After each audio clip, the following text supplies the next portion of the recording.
आज भी जिंदा हैं रामायण काल के ये 7 लोग जिनके होने का आज भी प्रमाण मिल रहे हैं। नंबर 7, हनुमान जी। प्रभु श्री राम के भक्त हनुमान जी आज भी जिंदा है।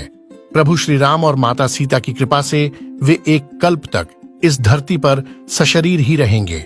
नंबर 6, विभीषण। भगवान श्री राम ने रावण के अनुज विभीषण को अजर अमर होने का वरदान दिया था। विभीषण जी सप्त चिरंजीवियों में एक हैं और अभी तक विद्यमान हैं। विभीषण को भी हनुमान जी की तरह चिरंजीवी होने का वरदान मिला है। वे भी आज सशरीर जीवित हैं। नंबर 5, काकभूषुंडी। भगवान गरुड़ को राम कथा सुनाने वाले काकभूषुंडी को उनके गुरु लोमश ऋषि ने इच्छा मृत्यु का वरदान दिया था। दरअसल लोमश ऋषि के शाप के चलते काकभूषुंडी कौवा बन गए थे। लोमश ऋषि को बाद में इसका पश्चाताप हुआ। तब उन्होंने काकभूषुंडी को बुलाकर शाप से मुक्त होने के साथ ही राम मंत्र दिया और इच्छा मृत्यु का वरदान भी दिया। कहते हैं कि कौए का शरीर पाने के बाद ही राम मंत्र मिलने के कारण उस शरीर से उन्हें प्रेम हो गया और वे कौए के रूप में ही रहने लगे। कालांतर में काकभूषुंडी के नाम से पहचाने गए। नंबर 4, लोमश ऋषि। लोमश ऋषि परम तपस्वी तथा विद्वान थे। इन्हें पुराणों में अमर माना गया है। हिंदू महाकाव्य महाभारत के अनुसार ये पांडवों के ज्येष्ठ भ्राता युधिष्ठिर के साथ तीर्थ यात्रा पर गए थे और उन्हें सब तीर्थों का वृत्तांत बतलाया था।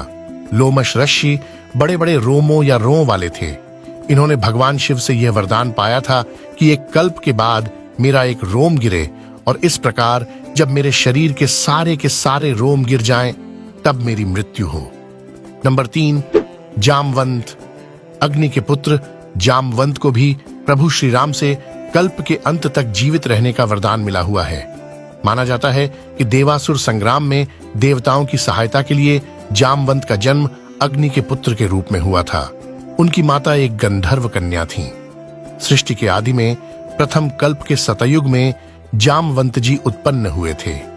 जामवंत ने अपने सामने ही वामन अवतार को देखा था। वे राजा बलि के काल में भी थे। राजा बलि से 3 पग धरती मांगकर भगवान वामन ने बलि को चिरंजीवी होने का वरदान देकर पाताल लोक का राजा बना दिया था।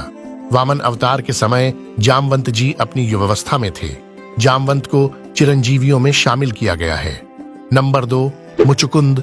मानधाता के पुत्र मुचुकुंद त्रेतायुग में इक्ष्वाकु वंश के राजा थे। मुचुकुंद की पुत्री का नाम शशिभागा था। एक बार देवताओं के बुलावे पर देवता और दानवों की लड़ाई में मुचुकुंद ने देवताओं का साथ दिया था, जिसके चलते देवता जीत गए थे। तब इंद्र ने उन्हें वर मांगने को कहा। उन्होंने वापस पृथ्वीलोक जाने की इच्छा व्यक्त की। नंबर 1, परशुराम। भगवान विष्णु के छठे आवेश अवतार परशुराम आज भी जीवित हैं। त्रेतायुग से द्वापर युग तक परशुराम के लाखों शिष्य थे। महाभारत काल के वीर योद्धाओं भीष्म, द्रोणाचार्य और कर्ण को अस्त्र शस्त्रों की शिक्षा देने वाले गुरु, शस्त्र एवं शास्त्र के धनी ऋषि परशुराम का जीवन संघर्ष और विवादों से भरा रहा है। सतयुग में जब एक बार गणेश जी ने परशुराम को शिव दर्शन से रोक लिया तो रुष्ट परशुराम ने उन पर परशु प्रहार कर दिया, जिससे गणेश का एक दांत नष्ट हो गया और वे एक दंत कहलाए। त्रेता युग में जनक, दशरथ आदि राजाओं का उन्होंने समुचित सम्मान किया।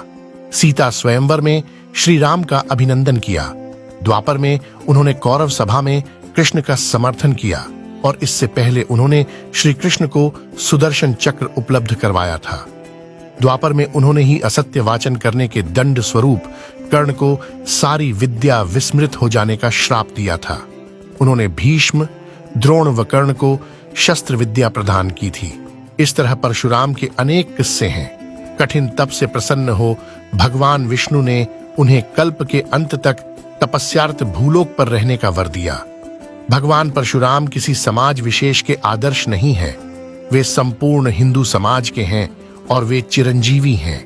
उन्हें राम के काल में भी देखा गया और कृष्ण के काल में भी। उन्होंने ही भगवान श्री कृष्ण को सुदर्शन चक्र उपलब्ध कराया था। कहते हैं कि वे कलिकाल के अंत में उपस्थित होंगे। ऐसा माना जाता है कि वे कल्प के अंत तक धरती पर ही तपस्यारत रहेंगे।